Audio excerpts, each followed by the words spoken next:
अस्सलाम वालेकुम। हम आपको अब्दुल्ला ग्राफिक चैनल में खुश आमदीद कहते हैं। आज हम एडोब प्रीमियर के लेक्चर के साथ हाजिर हैं, जिसमें हम आपको ये बताएंगे कि आप एडोब प्रीमियर में अपना प्रोजेक्ट जो है वो कैसे बना सकते हैं। तो आइए स्टार्ट कीजिए। ये एडोब प्रीमियर मेरे सामने ओपन है, तो आप ये देखिए ये न्यू प्रोजेक्ट का बटन है जो कि पहला बटन है। आपने इस पर क्लिक करना है। जैसे आप इस पर क्लिक करेंगे ये बॉक्स आपके सामने ओपन हो जाएगा।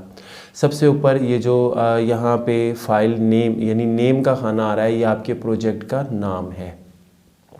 यहाँ पे अपने प्रोजेक्ट का नाम दीजिए। जैसे मैं अपने प्रोजेक्ट का नाम दे देता हूँ अब्दुल्ला ग्राफिक। ओके, उसके बाद नीचे लोकेशन लिखा हुआ आ रहा है। इस लोकेशन के बिल्कुल अपोजिट साइड पे एक ब्राउज़ का बटन है, आप इसको क्लिक कीजिए। अब लोकेशन दीजिए जहाँ पे आप अपना प्रोजेक्ट सेव करना चाहते हैं, चाहे आप सी ड्राइव में, डी ड्राइव में, ई ड्राइव में, डेस्कटॉप पे, जहाँ पर भी सेव करना चाहते हैं। लेकिन मैं आपको एक बात बताता चलूँ, कोशिश ये कीजिएगा जिस ड्राइव में, कंप्यूटर की जिस ड्राइव में आपकी विंडो इंस्टॉल है, कोशिश कीजिए कि एडोब प्रीमियर के प्रोजेक्ट वहाँ पर सेव ना कीजिए। दूसरी बात मैं आपको ये बताता चलूँ कि जब भी आप एडोब प्रीमियर में कोई प्रोजेक्ट बनाएं तो सबसे पहले एक फ़ोल्डर को क्रिएट कर लें। उस फोल्डर को क्रिएट करने के बाद बाकी तमाम चीज़ें जो भी आपके प्रोजेक्ट में इस्तेमाल हो उसी फोल्डर में रखें। इसका आपको बहुत फ़ायदा होगा। जैसे जैसे हम आगे चलेंगे मैं आपको इसकी डिटेल भी दूंगा, लेकिन अभी जो मैं आपको बात समझा रहा हूँ इसको फॉलो कीजिए। अब देखिए मैं इस फाइल को सेव करना चाहता हूँ डी ड्राइव में, ठीक है। लेकिन मैं क्या करता हूँ, डी ड्राइव में सेव करने से पहले मैं एक फ़ोल्डर बनाता हूँ। ये देखिए मैं एक फ़ोल्डर बना रहा हूँ माई प्रोजेक्ट के नाम से, ठीक है। ये माई प्रोजेक्ट के नाम से मैंने एक फ़ोल्डर बना लिया। अब इस फोल्डर के अंदर मैं क्लिक करके एक और फोल्डर बनाता हूँ एडोब प्रीमियर। ये बना लिया। अब यहाँ मैंने ओके कर देना है, सेव कर देना है। ये मैंने इसको लोकेशन दे दी कि अब यहाँ पर मेरा प्रोजेक्ट सेव होगा।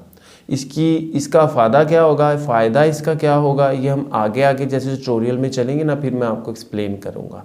ओके कर दिया। अब हम दोबारा यहाँ पे आ गए। अब आप ये देखिए कि हम जनरल के टैब है, 3 टैब है यहाँ पे।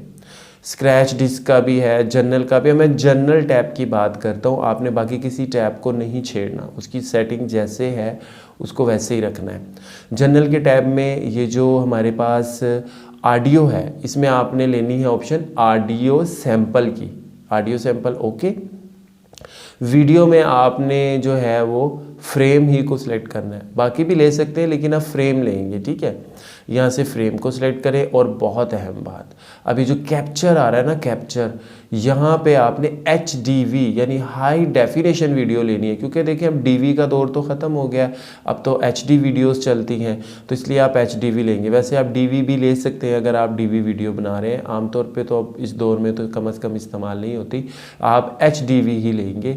लेने के बाद इसे ओके कर दीजिए या कीबोर्ड से एंटर प्रेस कर दीजिए। तो ये देखिए ये आपका प्रोजेक्ट जिसको आपने अब्दुल्ला ग्राफिक के नाम से सेव करा था आपके सामने स्क्रीन पर मौजूद है। अब इस स्क्रीन के मुख्तलिफ हिस्से हैं। ये वाला हिस्सा, इस हिस्से को जो आप देख रहे हैं, ये प्रॉपर्टीज़ को डील करता है। ये आपका मॉनिटर है, यानी जो भी आप वीडियोस, जो भी पिक्चर्स आप इस प्रोजेक्ट में शामिल करेंगे वो यहाँ पे आपको नज़र आएंगी। ये हिस्सा आपका मुख्तलिफ इसमें जो इफ़ेक्ट्स वगैरह लगाएंगे उसको शो करता है। ये आपकी टाइमलाइन है, ये बड़ा अहम हिस्सा है। ये आपकी टाइमलाइन है जहाँ पर आप अपनी वीडियोस, ऑडियोज़, पिक्चर्स वगैरह इंपोर्ट करके उस पर वर्किंग करेंगे। तो आज का लेक्चर यकीनन आपको समझ आया होगा कि किस तरीके से हम एडोब प्रीमियर में प्रोजेक्ट को बनाते हैं। इंशाअल्लाह ताला अगले लेक्चर में मैं आपको बताऊंगा कि आप एडोब प्रीमियर में वीडियोस को कैसे इंपोर्ट करते हैं, आप ऑडियोज़ को कैसे इंपोर्ट करते हैं, पिक्चर्स वगैरह कैसे इंपोर्ट करते हैं और उस पर किस तरह से हम काम कर सकते हैं।